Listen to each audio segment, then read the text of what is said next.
We can build machines which can do math for us. We can build machines which will make music for us. Machines can become everything that you are, can do everything that you can do. Only thing is that which is that indescribable force which makes everything happen, that will not happen in a machine.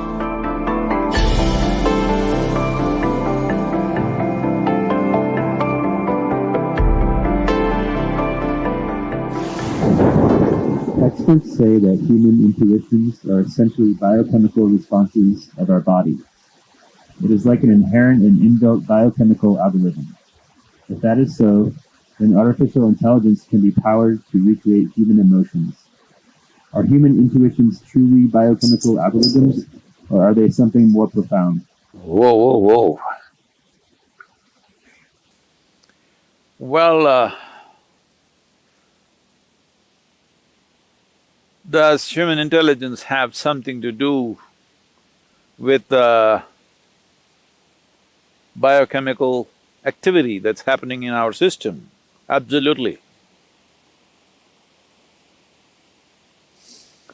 Well, when you know today that you being mentally balanced or imbalanced, you being stable or unstable, you being clear or unclear in your mind, has a chemical basis to it, or even you being happy or unhappy, loving or not loving, joyful or miserable, all has chemical basis.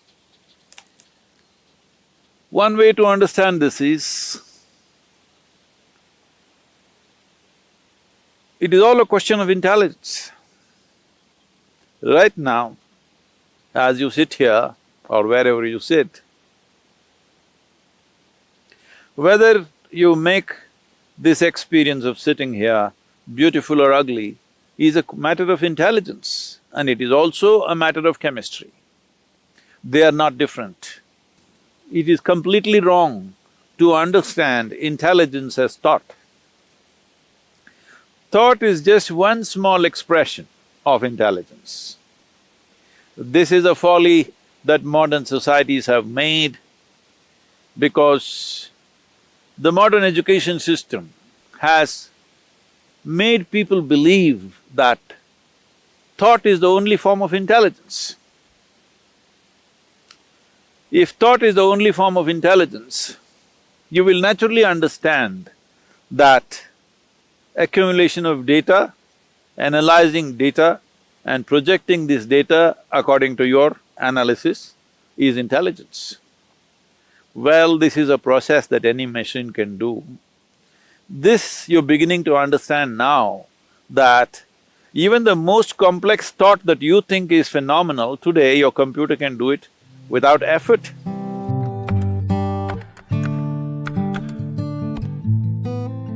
Do you see a simple calculator can do more mathematics than your teacher can do? Your computer can do much more mathematics than any mathematician can do. So, obviously, what you thought is a very difficult intellectual process is being processed by a machine far more easily than you can imagine. Now, people argue, but mathematics is one thing, literature is a different thing, music is a different thing. Well, I'm telling you, whether it's literature or music, which are considered more, outpouring of human heart, even this can be done by a machine. Well, we've still not built machines good enough to do that maybe, but you will see in the next 25, 50 years' time, maybe, I don't know how long, but it will inevitably happen, you can't make out. Or probably it will be more perfect. So, this about intuition. First thing to understand about intuition is not a different level of intelligence. Intuition is just simply a different level of computing. That is, let us say, Let me make it very simplistic for you, just for the sake of understanding. Right now,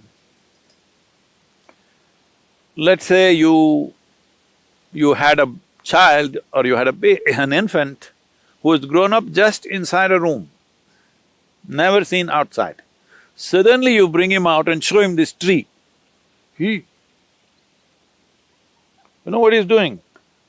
He's gathering data, color, form, the way it moves, the way it is. He's just taking up data through his sense organs.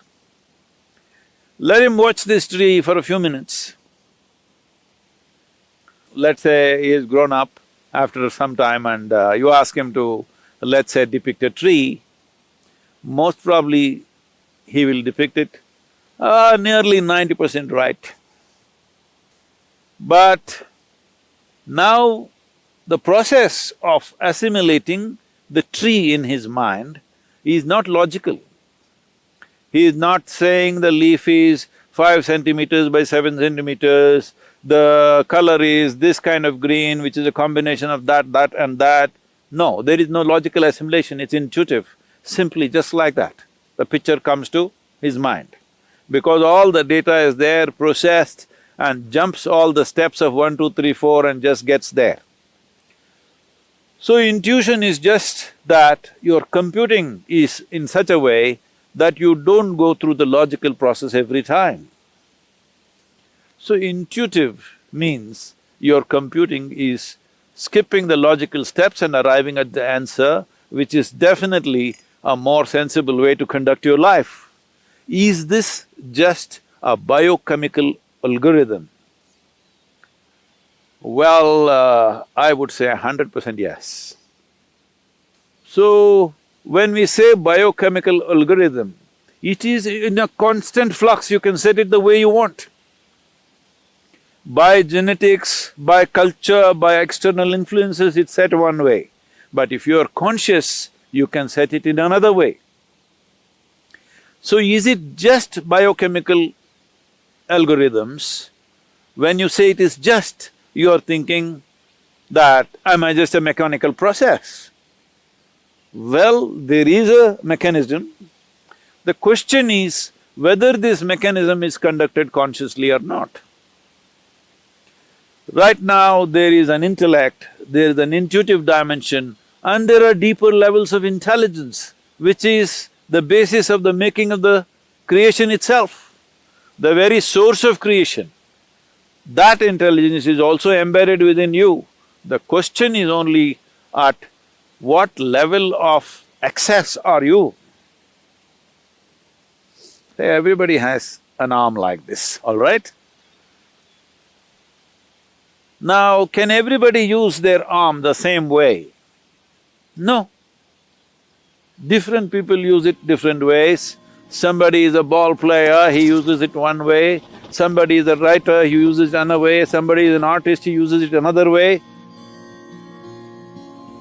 Somebody is a yogi, he uses it another way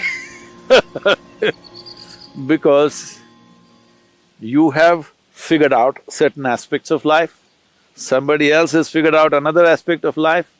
Depending upon how you apply yourself, accordingly, your biochemical algorithm is constantly changing. It is not a set process. Well, there are certain settings, because otherwise you won't have a starting place. Like I already said, genetics, cultural influences, samskriti, that is generations of learning that's happened within you. All these things put together, there is a certain algorithm, but it is not set, it is fluid. You can change it every moment of your life. So your intuition, what kind of intuition do you have? People are just doing guesswork all the time and thinking it's intuition. No, if you want to develop intuition, first thing is, you must learn how to simply sit here, fully alert and not thinking about anything. Somebody was asking me, Sadhguru, when you're riding, what are you thinking about? Why the hell am I thinking about anything? I'm just riding. That's why I'm still alive because the kind of risks that I've taken on 2 wheels, I'm still alive because I don't think a damn thing. If you know how to simply sit here, alert but unthinking, oh, how is that possible? I'm asking, how is it possible for you to think when so much is happening out here? If you pay attention, you will not think. So the most important aspect of life is your attention, not your thoughts. This is what a child who saw the tree for the first time did. Attention. If your attention is on all the time, without any kind of judgments about what is this, what is that, simply attention, not thought, just attention, you will naturally become intuitive. Human attention can open up any door in the universe, but the attention should become free from judgmental process. That means, from the limited data that you've gathered, you should not go on judging everything around you. Because even if you think you know everything, the data that you have gathered is very, very limited. If you observe this tree for one whole year, the entire process of it dropping leaves and putting back new leaves and everything, still I'm telling you, you do not even know a small percentage of what the tree is.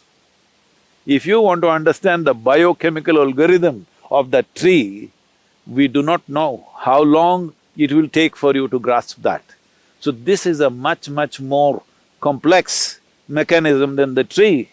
So definitely this, if you spend a lifetime paying attention to this, still what you know is very little. But if as you become more and more conscious, you determine the biochemical algorithms. That means you determine the nature of the experience. But now the question was, can we build machines like this? Yes, we can. As we can build machines which can do math for us, we can build machines which will write stories for us, we can build machines which will make music for us, we can build machines which are intuitive in nature. So, this is a very valid question. This is a question that needs to be looked at more profoundly than just talking about intuition or emotion. It needs to be looked at as a life process, because life process is such, there is no separation between intelligence, intuition, thought, beat of the heart, function of the liver, function of the kidney, or what the spleen is doing, what the brain is doing, there is no differentiation. It is one seamless function. To grasp it that way is most important. Only then you will know life, only then you will experience life to its fullest.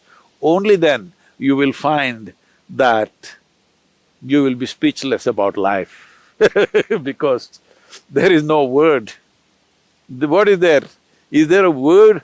Is there a vocabulary to describe a phenomena like this? There is no word to describe what is life, what is it about. There is no conclusion. When there is no word, there is no conclusion.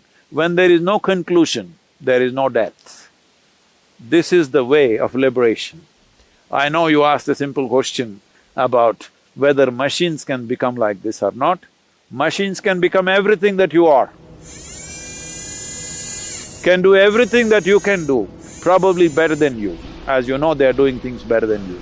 Only thing is, they cannot become consciousness. Well, some people are saying we will build consciousness into a machine. That's not going to happen, because that's life. What you call as consciousness is the essence of life, that which cannot be described, for that which we don't have a word to say what it is, that which is that indescribable force which makes everything happen. That will not happen in a machine, 100%.